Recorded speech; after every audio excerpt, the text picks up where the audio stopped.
అండి వంకాయ పప్పు తయారు చేసే విధానం చెప్తున్నాను తెలియని వాళ్ళ కోసం. పప్పు ఇలా కడిగి పెట్టుకొని ఇందులో ఉప్పు, పసుపు,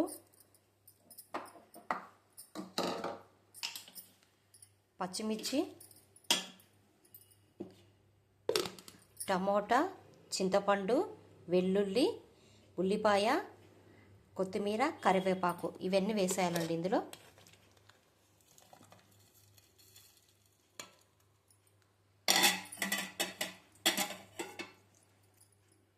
ఈ వంకాయలు ఉప్పులో కడిగి పెట్టి ఇవిగాని వేసేయాలి. తగినన్ని నీళ్లు వేసుకోవాలి. కొద్దిగా నెయ్యి వేసుకోవాలండి, పొంగకుండా ఉంటుంది. నెయ్యి అయినా వేసుకోవచ్చు, నూనె అయినా వేసుకోవచ్చు.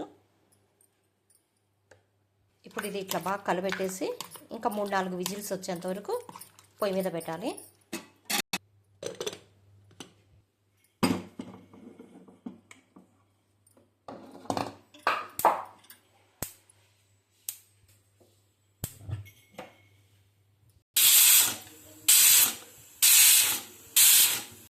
ఇప్పుడు పప్పు ఉడికిందండి. ఆఫ్ చేసేసుకొని ఆ హెయిర్ అంతా పోయినాక ఎరుపుకొని తర్వాత పెట్టాలి. చూడండి, పప్పు మెదిగిపోయింది. ఇంకా ఎనిపేసి పోపు పెట్టడమే.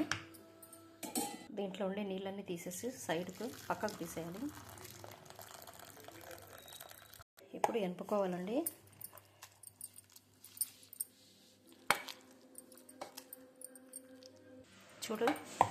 చూడండి అయిపోయింది, వెనిపేసాను. ఇప్పుడు పోపు పెట్టుకోవాలి. ప్యాన్ హీట్ ఎక్కాక ఆయిల్ వేసుకోవాలి. నేను కొద్దిగా నెయ్యి కూడా వేస్తున్నాను. మీ ఇష్టం అండి, మీరు వేసుకుంటే వేసుకోవచ్చు, లేకపోతే లేదు. ఇప్పుడు పోపుకు కొన్ని ఆవాలు, జీలకర్ర, మెంతులు ఒక 10-15 తీసుకోండి, ఎక్కువ వద్దు, టేస్ట్ మారిపోతుంది.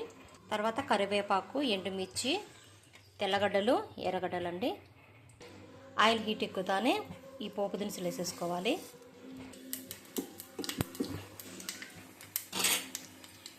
ఇప్పుడు వెల్లుల్లి,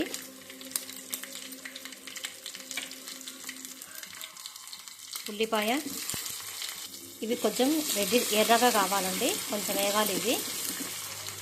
తర్వాత ఎండుమిర్చి, కరివేపాకు. చూడండి, ఇప్పుడు కరివేపాకు, ఎండుమిర్చి వేసేస్తున్నాను. ఇవి బేళ్ళ నీళ్ళు కొన్ని తీసానండి. ఇవి బేళ్ళ నీళ్ళు, బేళ్ళచారు అంటారు కదా, చిన్నపిల్లలు ఉండే వాళ్ళైతే చాలా బాగా తింటారండి. ఇది పోపు వేగిన తర్వాత ఆ పోపు కానీ దీంట్లో కొంచెం వేసుకోవాలి.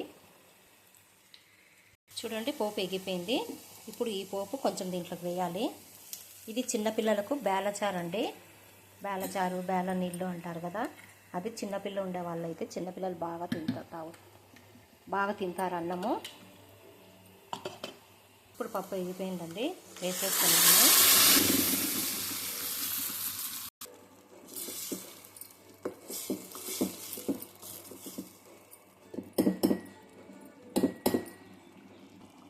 ఇంతేనండి, వంకాయ పప్పు రెడీ.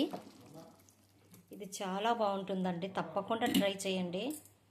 నచ్చితే లైక్ చేయండి. కొత్తగా చేస్తున్నాను, కొంచెం సపోర్ట్ చేయండి. చూడండి, వంకాయ పప్పు రెడీ. టేస్ట్ అయితే చాలా బాగుంటుందండి, తప్పకుండా ట్రై చేయండి. రైస్ లేకైనా చపాతీ లేకైనా చాలా బాగుంటుందండి.